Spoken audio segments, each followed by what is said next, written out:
think most of you are aware of what's gone on the last couple of years. You had a state attorney here who decided that she was going to carry out policies where she would not prosecute certain cases. Unfortunately, that violates our Constitution. State attorneys, they take an oath to uphold and defend the Constitution, and they do not get a veto over certain laws. That is not appropriate for this branch of government. State attorneys, they enforce and carry out the law, and if our legislature and our governor have executed heightened criminal penalties, a state attorney does not have the ability to say, I'm not going to do that. So I think everybody's aware the governor suspended the state attorney here.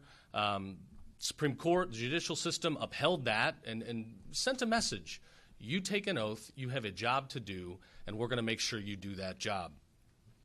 Well, the state attorney's back, and already we have some new policies being pushed out where she's saying there are certain types of cases she's not going to take. Just last week alone, she turned down 90 cases from the sheriff's office here. That's not acceptable, and we're going to be watching. Now, in this policy, she says that she doesn't have the resources, and that's why a lot of these non-prosecutions are going to take place. We'll hear this morning, we're here to help. We're going to tell her the words that no Soros prosecutor wants to hear. We're from the AG's office, and we're here to give you help. So the cavalry's here.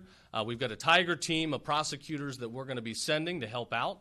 We hope she will take that help. We want to get rid of that backlog, those thousands of cases, and we want to make sure that dangerous people are put behind bars. We want to see bad guys go away. The people of Orlando, they don't deserve to be in an unsafe situation, and unfortunately in the past that has happened. Part of why the governor suspended her, there were numerous cases where you had serious felons that were let go very quickly.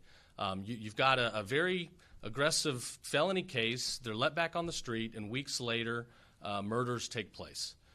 People are losing their lives because of non-prosecution policies. That cannot happen. We owe it to the people of Orlando to make sure that we are enforcing rule of law and that we are backing up our law enforcement. Our law enforcement put their lives on the line every single day and night to ensure that bad people go away. So what happens when what message do you send when all of a sudden you let somebody go after they've committed a serious offense, or you decide not to prosecute a serious offense? What message does that send to our law enforcement who put their neck out every single day? So we're not going to let that happen. We're here to help. We're watching, and we're going to make sure that we are doing everything we can to give the resources and make sure that we're prosecuting these cases. So I'm excited to be joined here this morning. We've got Orange County Sheriff John Mina. We've got the Florida statewide prosecutor, Nick Cox, who's kind of in his final lap with our office, and we're going to miss him, but appreciate everything he's done for the state. We have several chiefs with us, Chief Grisham from Belle Island, Chief DeShriver from Edgewood, Chief Manuel from Maitland, Chief Graham from Winter Garden, and Chief Metzger from UCF. We want to help these guys. We want to enforce rule of law, and we're going to send the cavalry down here to make sure that we're putting bad dudes away. So thank you. I'm going to turn it over now to Sheriff John Mina. Thank you, Attorney General. And we will all want to thank you for this additional assistance here in Orange County. I think by providing these attorneys to this circuit, this will really help us clear that backlog of cases. I also want to thank the State Attorney Worrell for reaching out and asking for help. I know that's not an easy thing to do. But this is the right thing for Orange County and Osceola County in the Ninth Circuit here. We need to clear this backlog. We need to start working together to accept these cases, some very serious. And this is all about protecting the victims. All right? And as Sheriff of Orange County, I want to make sure that our residents and our victims know that we are fighting for them, and I want to make sure that no victim is ever forgotten. Again, big thanks to the Attorney General and his staff for helping out here in Orange County so that no victims are forgotten. Thanks. I'll call up our statewide prosecutor, Nick Cox. Good morning. I am very, very proud, General, to be here. Very, very proud to be here with these prosecutors. These are 4 of the prosecutors that we're going to be sending over to help the Ninth Circuit State Attorney get through their what's reported to be a 13,000 case backlog. This is something that we're very proud to do, very happy to do. You know, when you have another prosecutor who's struggling and cases aren't being prosecuted, cases aren't even being reviewed for prosecution, it's time to worry, especially when there's 13,000 of them.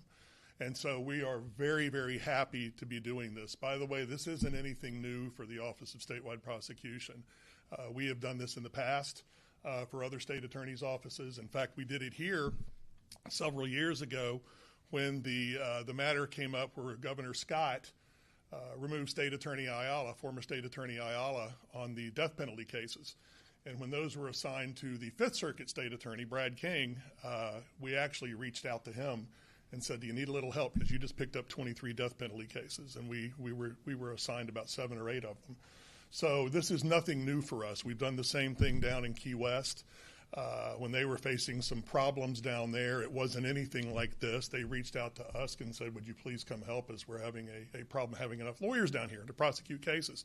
So for about 3.5 months, we went down there every day with 3 or 4 people. I went down and spent about 5 weeks there myself, handling everything from misdemeanors to capital murder cases. You know, the lawyers at statewide prosecution, we've been doing this a while. We generally have lawyers. We hire people that have been prosecuting for multiple years, and so they know what they're doing. They know how to do their job, and this is just an example of the folks who are going to be helping to do this. And so we look forward to working with the state attorney's office to try to clear this backlog, because as the sheriff said, if we don't get this done, it's dangerous. It's a public safety issue. And so we're glad to do anything we can to help Orlando avoid the public safety issue. And like the General said, put the bad guys away. Thank you, General. So we've got great prosecutors across the state, great state attorneys, and everybody, you know, should share the same mission, which is making Florida the safest state in the country to raise a family. And if people need help, they should raise their hand and ask. I'll say, look, the life of a prosecutor is a tough one. They're not the highest paid positions, and the hours are not a cakewalk. You're working around the clock, and you're doing it because you're a public servant. And the people of Florida, you know, they don't want excuses. They want you to get the job done, and that's our duty, and that's why we're here today. So with that, take any questions. Got time for a few? Well, will the attorneys who are going to be doing this be answering to you or to the state attorney? Well, they first of all, they've got to report up through that office to actually be accepted in. She might not accept them. I hope she will, but she might not. But otherwise, it'll be a collaborative effort. We'll take direction where we can, but let's put it this way. We're not going to be directed to not prosecute something that should be prosecuted. Anything you'd add to that? No, it would be something we will be acting under her authority. These are Fifth Circuit cases, so we will try to determine, how these cases would typically be handled in the Ninth Circuit. But at the same time, we're going to bring to bear our opinions and our judgment on the cases, working with the state attorney's office. But these folks will probably end up being cross-sworn by the state attorney, so that they are operating under her authority, and that's how it'll work. But I will be maintaining very close contact both with the state attorney and with our prosecutors to make sure everything's going smoothly. She's also asked for 13 additional attorneys to help. Is it 4 that's going to be helping? No, it'll be more than 4. I thank these guys for being here today, but we'll have a handful more as well. Do you think 13? I don't know that we're going to give them 13 out of the gate. We're continuing to ask for more resources statewide. We'll see what we can do here. I have a feeling, our team is going to, pack a heavy punch. And, if there's truly an additional need for resources, if that's truly an accurate statement, then we'll look at helping her out further. The state attorney in the Fifth Circuit put a similar policy in place in 2021. Did your office?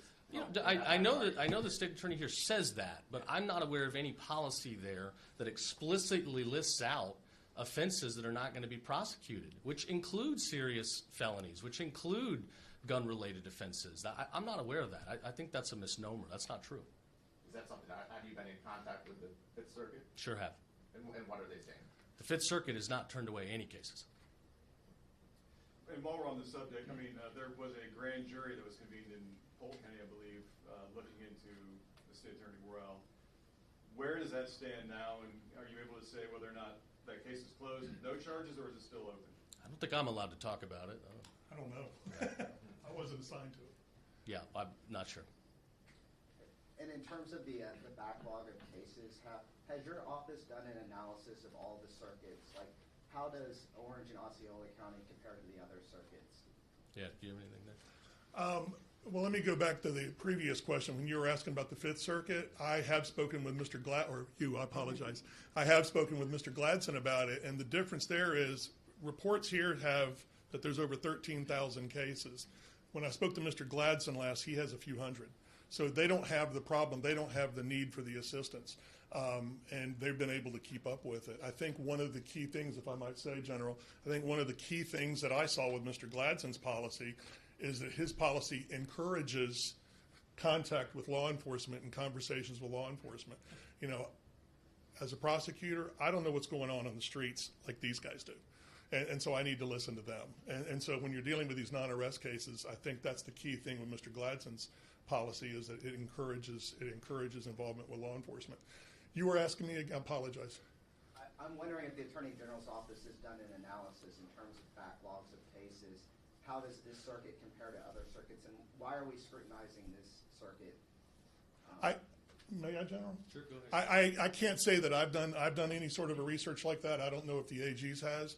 The one thing I am aware of in these last several days trying to get ready to come over here is there's no problem anywhere else like there is here. I mean, over 13,000 cases, that's a remarkable number. That is an absolutely remarkable number. And I cannot imagine that was something that was just built up, you know, in the last month. I mean, that took a little bit of time, but that's a remarkable number, and it needs to be dealt with. It doesn't need to be set aside. It needs to be dealt with. Yeah, we have done analysis. I mean, there's a disproportionately high backlog here. We're trying to gather more data. That's why the governor's office has instituted policies over the last couple of years to collect more data from various circuits and jurisdictions so that we can analyze and figure out, you know, where might there be intentionality behind the non-prosecutions as opposed to, you know, true prosecutorial discretion, which is essential to our criminal justice system. Prosecutors need to have some flexibility and the opportunity to, plea things down and to recognize that not all cases are created equal. There are unusual circumstances here and there. But that does not mean a prosecutor gets to make a blanket policy statement to say, I'm not going to bring these cases. That is not constitutional. Sheriff, can you give a real world example of where we'd have a situation where there's a crime, where there's a person who's considered dangerous, but there wouldn't be an arrest? So we just had one recently that was rejected by the state attorney's office. There was a man lurking around a karate studio. Parents and the people from the karate studio took note. They called us. He was trespassed because he doesn't have any kids there. Well, he returned. Again, that's trespass after warning, lurking around kids. We weren't there. We didn't witness it. He had already left. So they rejected the case. And their answer to that is, well, go get a warrant. But the judges in this circuit won't sign those misdemeanor warrants. There are certain cases that law enforcement has to witness in order to make a physical arrest. So our options are file with the state attorney's office, which we've been doing for 35 years since I've been in law enforcement, or go get a warrant from a judge. And it's been made clear in this circuit that the judges won't review those misdemeanor warrants. So, we met with her back on February 20th in Maitland, expressed our concerns, specifically those concerns, and those concerns were never addressed. She went forward with the policy. Once the policy was implemented, we asked her to pause on the policy so we can try and get together and address these concerns, and she refused. We're in the process of trying to meet with her again to talk about this because law enforcement is stuck in the middle. If she's not going to accept the cases and the judges won't review certain cases, then our victims are the ones left suffering, and that's why we want to protect our victims. We want to make sure that no victims are forgotten in any case. And could this be something that you work with the chief judge on as well to try to have them sign those warrants? And I've had several conversations with the chief judge about that. Again, we're trying to get all the parties together, but in the meantime, our cases keep getting denied and rejected, and there's victims that are not getting the justice that they want or deserve. General Uthmeier, Spectrum News, Orlando, and Tampa. I have a three-pronged question for you. Number one. I think the rules of evidence bar that, but go ahead.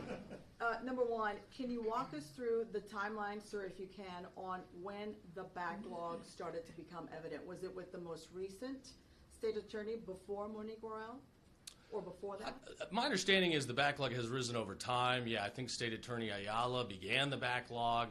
The last state attorney, or the current state attorney, who was the prior state attorney, certainly didn't do anything to help it. And I know the governor looked at that. He laid out in an executive order his suspension decision, and it wasn't like that was a 2-sentence order. It was pretty well documented that there were systematic approaches on non-prosecution that led to that backlog. That's not acceptable. Part two, what do you say to critics who say this is politically motivated? You have law enforcement here saying, we've offered the help has been turned down by Monique Worrell's office, but people will still ask and say that this is politically motivated. So those critics, you say what? This is not politically motivated. We're not running around the state looking for people to remove from office. We're looking for people that aren't doing their job. And as a prosecutor, your job is simple. Put bad people away and keep Floridians safe. It's that simple. If you're willing to do that, I got no beef with you. I want to help you. I want to help everybody. Democrat, Republican, other, if you are a prosecutor, your job is to put bad people away. That's what we got to do. Part three, what is your expectation of Monique Worrell right now? I hope, like I said, I hope she takes the help. We're here to help. I don't know. She might not. I hope she will. We can't force her to. But we heard the plea. If indeed resources are the real reason for these non-prosecution policies, we're going to come to help, and we will continue finding ways to help until we've gotten through this backlog. And separate topic, what is your response to the Florida House that you diverted $10 million from a legal settlement to fight Amendment 3? All right, here's the thing. Hope Florida's got a great mission. Hope Florida, has saved thousands, has helped thousands of people in this state. The First Lady's been a great champion for it. I know the press wants to spin this as her organization. You've got an independent foundation that's got its own board. It's a not-for-profit, and it made its own decision to give generous support to other not-for-profits that, by the way, already work with the entity and share that same mission, helping moms, helping families, protecting our kids. That's totally fine. There's nothing wrong with that. And if some of those organizations were already active in the fight to oppose a dangerous constitutional amendment that would have allowed recreational marijuana to be used anywhere, there's also not a problem with that. Let's remember what that amendment did. That amendment was going to allow marijuana to be used not just in the privacy of your own home, but anywhere in public. Restaurants, parks, theme parks, probably even schools.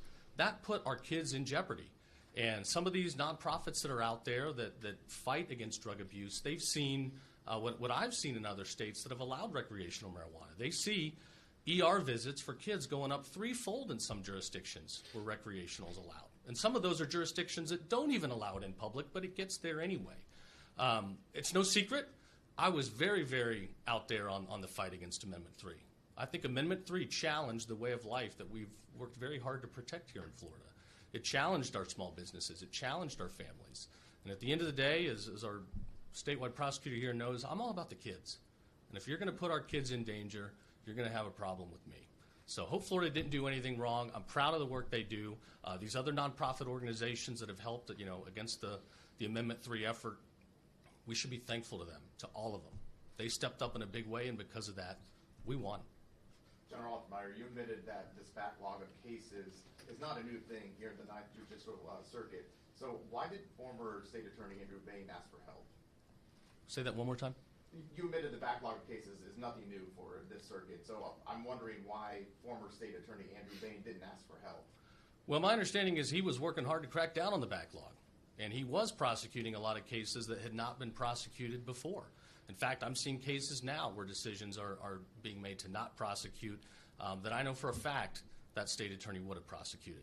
So, she's saying resources are her excuse, and we're going to highlight that. If that's true, accept the help. Well, what's the next we got to run, guys. We got a tight schedule, and I want to make sure we have time for one very important thing. Our statewide prosecutor is on his last leg here with our office. He's been here in the AG's office about 15 years, right? He started his career as a prosecutor over in Hillsborough County in the state attorney's office there. He's decided he wants to finish his career back home, and we're going to miss him. But I'll tell you one thing, this is not a Soros prosecutor right here. This guy has done the Lord's work to protect our families in Florida. We've really stepped out there, against the child abuse, against the predators. That theme will continue, will be further prioritized under my tenure. But I thank him for his time here. If you spend even a day or two getting to know the prosecutors in our statewide office, you can see that there's a great culture, and I can tell where it comes from. There's a passion here behind this work. They love what they do, and they get great results because of that passion, and I'm hopeful that we can share that passion with other circuits, especially here if the help is accepted. We have a tradition in the office. We've got something called a Back the Blue Award that my predecessor really loved, and I'm growing to embrace as well, to honor the heroes in the criminal justice system, sometimes law enforcement, sometimes not, but people that have done the Lord's work to back our law enforcement, to help them enforce rule of law and keep our state safe, strong, and free. So with that, I'd like to award, and you get a nicer plaque, but just for today, get Nick Cox the official Back the Blue Award before he takes off, and it's been a pleasure to work with you. So that's all we got time for today. Thanks, everybody.